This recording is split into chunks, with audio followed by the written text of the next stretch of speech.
Parole. Parole. Dessiner. Parole. Parole. Dessiner. Dessiner. Parole dessinée. Parole. Dessiner. L'éventail musical de Lynn Assema de Beaune.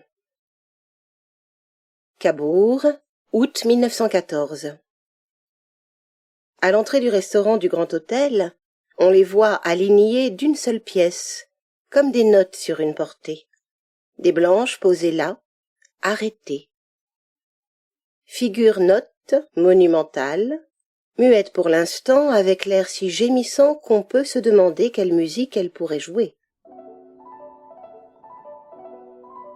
De gauche à droite, par jeu, on les nommera Do, Ré, Mi, Fa, Sol, La. Si est au piano. Do semble déjà quitter la partition. Homme plutôt svelte, ayant beaucoup lu, parle plusieurs langues. A voyagé en Extrême-Orient et lu les Védas. Il a quelques notions de philosophie hindoue.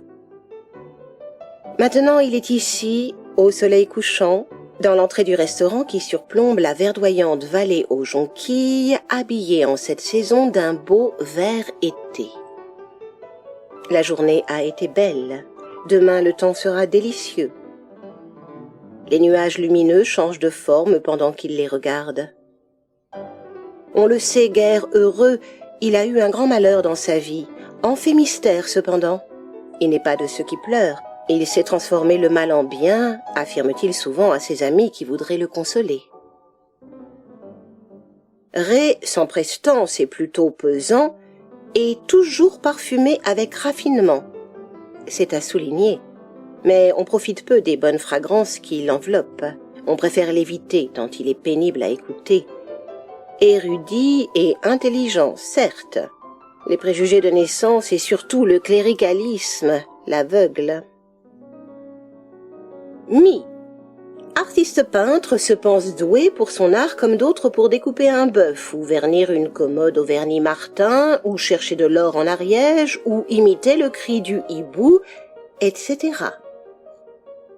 Cheveux longs attachés en queue sous le haut de forme, mains délicates, petite moustache à la mode, il s'est enfermé dans l'illusion de son talent. Fa est de loin le plus jeune. On ne sait pas grand-chose de lui, qui vient d'être introduit dans le cercle, ou plutôt la portée. On sait cependant qu'il est enclin à rire. C'est un fait étrange, n'est-ce pas, que nous rions si peu? Sol bâti massivement a de grandes mains pleines de bagues cachées dans son dos. Fort riche, il est très apprécié des critiques d'art pour sa collection de peintures modernes, dont il est fier. Quand il parle, l'orgueil brille dans ses yeux. Sol a en outre un grand chien actif et très joueur, plus vivant que lui. Chaque jour, cet homme riche, creux et vide, s'applique à avoir une bien belle raie, à surtout avoir mes cheveux noirs coiffés en deux. La seule femme du groupe ressemble à Germaine Taillefer du talentueux groupe des 6. Habituellement d'aspect agréable, toujours fort bien habillée, elle a aujourd'hui sa bouche de travers, un air pincé, dédaigneux et vague disant sa mauvaise humeur ou un agacement mal déguisé. Sur la face cachée de son éventail, on pourrait déchiffrer la notation de la romance pour piano dont elle a dû interrompre la composition avant d'arriver. Quelle guigne! Si, le pianiste aux cheveux enchignonnés n'est plus si jeune. Il semble avoir joué la mélodie des 840 vexations de Satie sur une mesure à 13 temps qui prend 20 heures. Or, il achève juste la seconde arabesque de Debussy. Mais personne ne l'écoute.